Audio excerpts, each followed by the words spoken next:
동해와 일본 열도 사이에는 양국이 자유롭게 어업 활동을 할 수 있는 일명 한일 중간 수역이 있습니다. 이곳은 광복 이후 날이 갈수록 심각해져가는 양국 어선 간의 충돌을 사전에 예방하고자 당시 유엔군의 개입 아래 최초로 도입된 배타적 경제수역으로 단지 매수컴에도 보도되지 않고 있을 뿐 지금 이 순간에도 크고 작은 갈등이 일어나는 사실상 국경공쟁 지역으로 보는 관점도 있습니다. 때문에 일본은 수십 년간 어업을 독점하고 동시에 자신들의 군사력을 과시하려는 목적으로 이곳에 군함들을 배치해왔는데 하필 그것이 최악의 함수가 될 줄은 꿈에도 몰랐을 겁니다. 자위대가 자랑하는 최신군함이 한국의 민간 선박을 먼저 공격해놓고 침몰돼버린 황당한 사건이 벌어지고 만 것이죠. 유튜브 채널 가장 많이 본 뉴스, 좋아요와 구독은 영상 제작에 매우 큰 힘이 됩니다. 최근 일본 앞바다에서 한일 네티즌들을 경악해 한 사건이 벌어졌습니다. 교도통신에 따르면 시모노세키 후카오 이섬 인근 해역에서 한국 화물선과 일본 어선의 충돌 사건을 긴급도하며 두 선박 모두 사건 직후 세력 항해가 가능할 정도로 경미한 사고에 불과했지만 일본함은 한 명이 부상을 입은 것을 두고 한국 측의 손해배상과 더불어 강력한 재발 방지 요청을 해야 한다는 것이었는데요. 이에 한국 측은 일본 측 어선 괭머리와 화물선의 우환이 맞닿은 정황상 먼저 갖다 박은 건 일본 어선이며 게다가 선박의 규모 면에서 10배 이상 작아 비교적 방향 전환이 수월했음에도 불구충분한 회귀 시간이 있었음에도 그렇지 못한 건 전적으로 일본 측의 구조가 유력하다는 논리로 반박했습니다.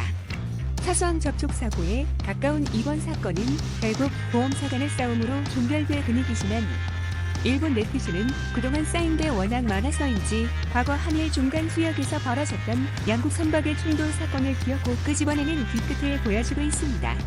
이들의 일관된 주장은 한국 어선 따위는 내구력 면에서 감히 일본 어선의 상대가 될 수 없다는 것이며 침몰당하기 싫다면 아쉬운 쪽이 피해가라는 것. 애초에 전투 목적으로 만들어진 데도 아니고 이게 무슨 황당한 논리인가 싶겠지만 실제로 양국의 어선들 사이에선 한일 중간 수역을 두고 수십 년간 생존을 위한 크고 작은 충돌 사건이 발생해왔습니다.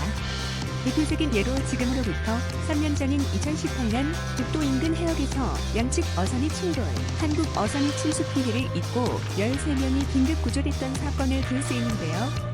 당시 동해 해경에 따르면 경남 동양선적 48톤급 문창호가 일본 국적의 100톤급 어선 세이토쿠마루호의 기싸움 중 양망 작업을 통타 갑자기 돌진한 일본 어선에 의해 섬유 부근이 50cm가량 찢어지는 피해를 당했고 근처에 있던 어선과 군함이 총출동하는 등 사실상 국치전에 가까운 긴장감이 흘렀다고 전했습니다.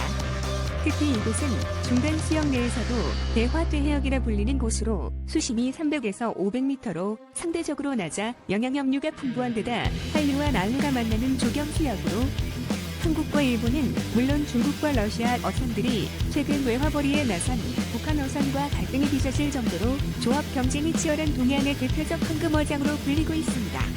일반적으로 이 지역에서 한국 어선과 일본 어선의 비율은 대략 7:3 정도로 양국은 민간단체 협의회를 통해 매년 조업 질서에 관한 활발한 의견 교류가 이어지고 있었지만 어업 방식의 차이로 상당히 오랜 기간 좋지 못한 피드가 흘렀던 것으로 알려졌습니다.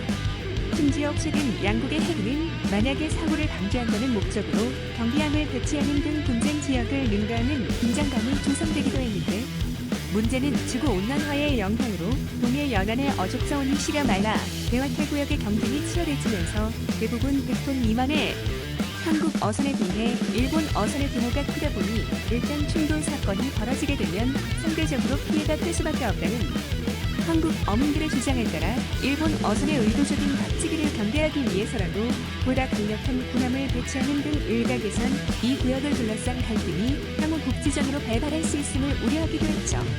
이에 일본 네티즌들은 다케시마가 일본의 영토이기 때문에 한국인들은 허가를 받고 조업을 해야 하고 만약 이를 어길 시 상대적으로 육중한 일본 어선들은 언제든 한국 어선을 들이받을 준비가 돼 있음을 어필하는 등 마치 전쟁에서 승리한 것인양 들뜬 반응을 보였지만 과거에 있었던 한국 민간 선박과 자위대 군함의 충돌 사진이 공개되자 그들은 충격받은 모습을 숨기지 못하며 한국이 거짓말을 하고 있고 사건을 조작했다는 등 격한 반응들을 쏟아냈습니다. 당시 시간의급 사고난 쿠레마문 해상자위대 측이 개최한 관함식에서 일본 총리 등 귀빈을 태우고 청가하는 명예를 누렸고 모든 스케줄을 마친 뒤 모 항인 사세보로 비항하던 중 어처구니 없는 사고를 당하게 되는데요. 칸문 해협을 통과하던 쿠레마의 맞은편에서 운항 중이었던 한국 국적의 화물선 카리나 스타호는 당시 중앙에서 느리게 운항하는 파나마 국적의 화물선에 앞지르려다 이들이 갑자기 방향을 꺾는 바람에 급히 좌현으로 경로를 틀어야 했는데 하필이면 피한다고 꺾은 코스인 쿠레마호가 빠른 속도로 접근 중이었고 결국 어떻게 해볼 겨를도 없이 두 선박은 크게 충돌하는 사고를 당하고 말았습니다. 일반적으로 군함이란 민간 선박에 비할 바 없이 튼튼하게 살게 되는 것이 상식이었고 게다가 먼저 쿠레마가 선수를 들이받은 상황인데다 그 자리가 절묘하게도 페인트와 신너 등이 보관된 인화물질 보관소로 큰 화재가 방생했기에 이는 누가 봐도 카리나 스타호의 득점사로 예상됐습니다. 하지만 결과는 믿을 수 없는 수준이었는데요.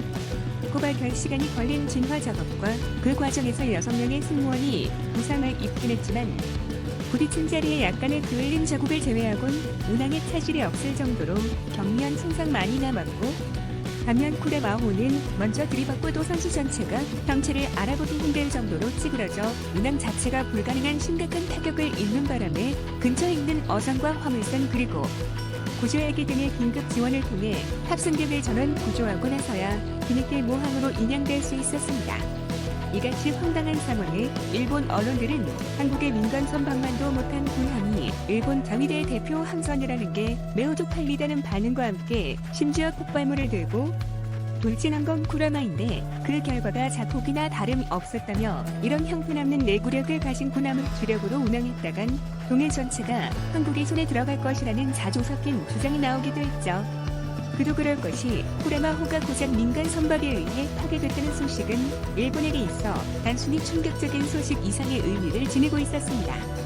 대략 20년간 일본 영향을 지켜온 최첨단 호위함이었던 이 배는 2001년 9월 11일 테러 당시 미국의 요청하에 세척의 해상 자위대 함정을 파견했을 때도 그중 일대를 쿠레마호로 구성할 정도로 남다른 애착과 자부심 갖고 있었는데요.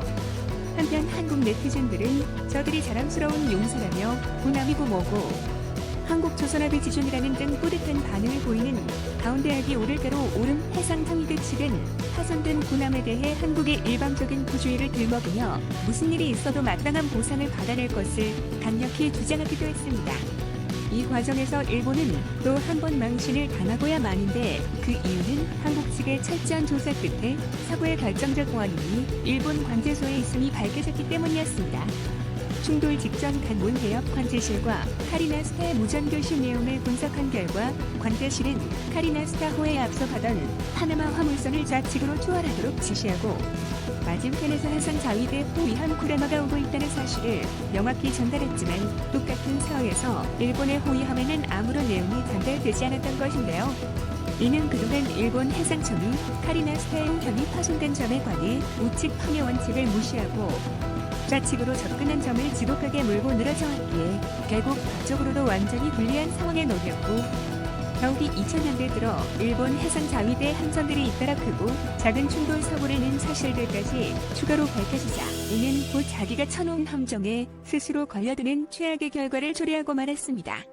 일본 자위대 측은 카리나 스타 호위 전에만 벌써 9건의 크고 작은 충돌 사건들이 있었는데 대표적으로 이지스함 바다도와 어선이 충돌해 어부 2명이 사망한 사건을 비롯 심지어 잠수함과 민간 선박이 접촉 사고를 내는 등 당시 일본 정부는 이같이 어이없는 상황을 두고 해상자위대의 개혁 지침을 새롭게 발표함과 더불어 전반적인 군대 기강의 이 문제를 강력히 규탄하며 책임자를 문책하기도 했습니다. 결국 상황이 불리하게 돌아가는 걸 직감한 일본 정부는 보다 못한 하토야마 일본 총리가 직접 나서 한일 관계에 조금이라도 장애가 안 되도록 하는 것이 중요하다는 등 신중한 대응을 주문하기도 했죠.